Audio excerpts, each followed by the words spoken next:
అందరినీ ఒకసారి స్మరించుకుంటూ మళ్ళా రావడం, అదే విధంగా మాకు చదువు చెప్పిన గురువు గారు ప్రొఫెసర్ పాండురంగారావు గారి పక్కన కూర్చోవడం అదృష్టం నాకు ఈ రోజు కలగడం, అదే విధంగా మన ఆంధ్రప్రదేశ్ రాష్ట్రాలన్నిటికీ సద్గురువుగా ఎంతో మంది జీవితాలను బాగు చేసి ఒక దిశను చూపించిన మహానుభావులు చుక్కా రామయ్య గారితో పాటు వేదికను పంచుకోవడం అంటే అది నా అదృష్టంగా కూడా ఈరోజు భావిస్తున్నాను. ఆ మహానుభావుడి గురించి వినడం, ఆయన విద్యారంగానికి చేసిన సేవలను గురించి చదవడమే కాక ఈరోజు ఆయన్ను ప్రత్యక్షంగా ఆయనలో ఉన్న భావాలను, సమాజం పట్ల ఆయనకున్న అభిమతాలను ప్రత్యక్షంగా తెలుసుకునే అవకాశం నాకు ఇక్కడ కలిగింది. దానికి కూడా డాక్టర్ ప్రవీణ్ గారికి నేను కృతజ్ఞుడను. అదేవిధంగా ఒక నిర్దిష్టమైన ఉద్దేశంతో విద్యా విధానాల్లో మార్పులు రావాలి, మన ఈ ప్రభుత్వ పాఠశాలలో చదువుతున్న పిల్లలు కూడా అందరితో పాటు పైకి రావాలన్న ఉద్దేశంతో కృషి చేస్తున్న జిల్లా విద్యాధికారి శ్రీ విజయ్ కుమార్ గారికి, వేదిక మీద ఆసీనులైన ఇతర ప్రముఖులకు నమస్కారాలు తెలియజేసుకుంటూ, ఎంతో మంది విద్యార్థులు జీవితంలో ఏదో సాధించాలని పట్టుదలతో 10వ తరగతిలో మంచి మార్కులను సాధించి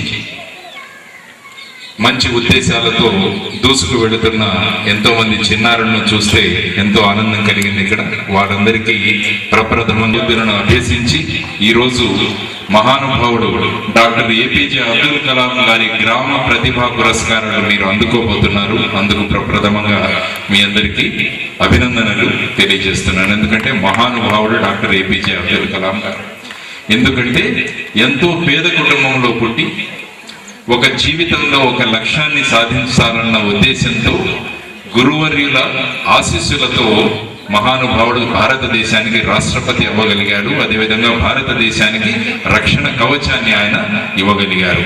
ఆయన ఎక్కడో ఎక్కిన వ్యక్తి డాక్టర్ ఏపీజే అబ్దుల్ కలాం గారు. చదువుతున్నప్పుడు తన చదువుల సాగించడానికి వాళ్ళ ఊరిలో న్యూస్ పేపర్లు అమ్ముకొని వాటికి వచ్చిన డబ్బులతో తన చదువులను కొనసాగించిన వాడు డాక్టర్ ఏపీజే అబ్దుల్ కలాం గారు. ఆయన జీవితాన్ని మీరు చదివితే మనకేం సూచిస్తుందంటే, మనం ఎలాంటి ఆర్థిక స్తోమత ఉన్న కుటుంబంలో పుట్టినా కూడా జీవితంలో ఒక లక్ష్యం ఉండి మనం సాధించాలి అన్న పట్టుదల, ఏకాగ్రత మనలో ఉంటే మనం ఏ హద్దుకు మనం చేరవచ్చు, ఎంతటి గొప్ప స్థానాలను మనం సంపాదించవచ్చు అని ప్రపంచానికే చాటి చెప్పిన మహానుభావుడు డాక్టర్ ఏపీజే అబ్దుల్ కలాం గారు. ఆయన పేరు మీద ముఖ్యంగా నాకు నచ్చింది ఏంటంటే గ్రామ ప్రతిభా పురస్కారం. అబ్దుల్ కలాం గారు ఎప్పుడూ చెప్తుంటారు, మహాత్మా గాంధీ గారు చెప్పినట్టు, భారతదేశానికి కనుక పూర్వ వైభవం రావాలంటే మనము గ్రామ స్వరాజ్యాలను నిర్మించుకోవాలి. ఎప్పుడైతే గ్రామాలు అభివృద్ధి చెందుతాయో అప్పుడే దేశం అభివృద్ధి చెందుతాయి అని మహాత్మా గాంధీతో పాటు డాక్టర్ ఏపీజే అబ్దుల్ కలాం గారు కూడా చెప్పారు. ఆయన దీన్ని పూరా అంటారు, PURA, providing urban infrastructure in rural areas. అది డాక్టర్ ఏపీజే అబ్దుల్ కలాం గారి అభిమతం. మనం గనుక గ్రామాలలో, పట్టణాల్లో ఉన్న వసతులను గనుక మనం కల్పించగలిగితే గ్రామాలు ఎంతో వికాసవంతంగా తయారయ్యి భారతదేశానికి పునఃవైభవము, పూర్వ వైభవం ఖచ్చితంగా భారతదేశానికి వస్తుందని నమ్మిన మహానుభావులు డాక్టర్ ఏపీజే అబ్దుల్ కలాం గారు. ఏపీజే అబ్దుల్ కలాం గారు ఇంకొక పని చేశారు. ఆయన రాష్ట్రపతిగా ప్రమాణ స్వీకారం చేసిన తర్వాత ఆయన కలిసిన మొదటి వ్యక్తి ఆయనకు చదువు చెప్పిన గురువు గారు. ఆయన ఎక్కడో పెద్ద పెద్ద వాళ్ళని కలవడానికి వెళ్ళలేదు. ఆయన వెళ్ళి కలిసింది ఆయనకు చిన్నతనంలో పాఠశాలలో చదువు చెప్పిన గురువు గారి దగ్గరికి. దీనివల్ల విద్యార్థులు నేర్చుకోవడం ఏంటంటే, రెండవ విషయం, మన అధ్యాపకులకి, మన గురువులకి అత్యుత్తమ స్థానం మనం జీవితంలో ఇవ్వాలి. గురువులు లేకపోతే మనము విద్యను అభ్యసించలేము. ఎంతో కష్టపడి వాళ్లకు తెలిసిన విషయాలను ఎంతో సులభమైన భాషలో మనకంతా చెప్పే గురువులను మనం విస్మరించకూడదు. మనం గురువులకు ప్రీతిపాత్రులుగా మనం తయారవ్వాలి. మీరంతా ఇక్కడ ఈరోజు కూర్చున్నారంటే అటువంటి గురువుల ద్వారా విద్యను అభ్యసించి ఈరోజు కూర్చున్నారు. అందువల్ల నేను చెప్పే మీకు రెండవ విషయం, మన తల్లిదండ్రులతో పాటు మన గురువులకు కూడా మన జీవితంలో అత్యుత్తమ స్థానాన్ని మనం ఇచ్చే సంస్కారాన్ని మనమంతా అభ్యసించాలి. ఆ సంస్కారాన్ని అభ్యసించిన మహానుభావుడు డాక్టర్ APJ అబ్దుల్ కలాం గారు. ఈ విధంగా కేవలం మార్కుల కోసమే కాకుండా మీలో ప్రతిభ ఉంది, ఆ ప్రతిభతో పాటు గురువర్యులు చేసిన బోధన వల్ల ఈరోజు మీకు మార్కులు వచ్చాయి. ఇక్కడ ఆ మార్కులు రావడం వల్ల మీరు ఈరోజు ఈ ప్రతిభా పురస్కారాన్ని మీరు అందుకుంటున్నారు. దీనితో పాటు మీకు వ్యక్తిత్వం కూడా తోడవుతే మీకు పరిపూర్ణ విద్య అభ్యాసం అవుతుంది. ఇక్కడ కేవలం ప్రతిభా బోధనతో పాటు వ్యక్తిత్వాన్ని కూడా మీరు పెంచుకోవడం చాలా అవసరం అని చుక్కా రామయ్య గారు కూడా ఇప్పుడు చెప్పారు. ఎవరైతే సమాజంలో అత్యుత్తమ స్థానాలకు వెళుతున్నారో, సమాజానికి ఒక ఆదర్శమైన వ్యక్తులుగా తయారవుతున్నారో, వారికి ప్రతిభ బోధనతో పాటు వాళ్ళ వ్యక్తిత్వం అంటే పర్సనాలిటీ అంటాం మనం, అది కూడా చాలా ముఖ్యం. అందువల్ల ఇక్కడ ఉన్న విద్యార్థులందరినీ నేను విజ్ఞప్తి చేస్తున్నది ఏంటంటే, మన చదువులు మన బోధనలతో పాటు మీ వ్యక్తిత్వ విలువలను కూడా పెంచుకోవడం చాలా ముఖ్యం. అంటే ఒక లక్ష్యం వైపు మనం వెళ్ళడం, ఒక ఏకాగ్రతను మనలో పెంచుకోవడం, సమాజం అంటే మాది ఉన్న వివిధ పాఠాలను చెప్పే మహానుభావులని సద్గురువులు అంటాం. అలాంటి సద్గురువులు ఈరోజు మనకు వేదిక మీద ఇద్దరు మహానుభావులు ఉన్నారు.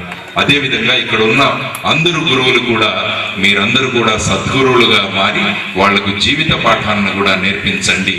ఒక చిన్న గ్రామం నుంచి కూడా ఒక మహానుభావులను మనం తయారు చేయవచ్చు అని మీరందరూ కనుక సిద్ధం చేయగలిగితే, అలాంటి విషయాలతో కనుక మీరు విద్యను వాళ్లకు బోధించితే ఖచ్చితంగా భారతదేశానికి పునర్వైభవం, పూర్వ వైభవం ఏదైతే భారతదేశానికి ఉన్నదో, ఎందుకంటే ఎక్కడా నాగరికత లేని సమయంలో ప్రపంచ దేశాలకు నాగరికత నేర్పించిన దేశం మన భారతదేశం. ఎంతో మంది విద్యార్థులు ప్రపంచ దేశాల నుంచి మన తక్షశిల విశ్వవిద్యాలయంలో కానీ నలంద విశ్వవిద్యాలయంలో కానీ చదవడానికి 10,000 మంది విద్యార్థులు భారతదేశానికి వచ్చి చదువుకునేవారు. విజ్ఞాన శాస్త్రంలో కానీ గణితంలో కానీ మన శాస్త్రజ్ఞులు చేసిన అద్భుతమైన సేవలు ప్రపంచం ఏది కాదేమో అని ఆల్బర్ట్ ఐన్స్టీన్ గారు మన భారతదేశం గురించి మాట్లాడారు. ఎందరో మంది మహానుభావులు మన భారతదేశాన్ని ప్రపంచ చరిత్రలో ముందుకు తీసుకువెళ్ళారు. అలాంటి పునర్వైభవాన్ని మనం భారతదేశానికి కల్పించాలి.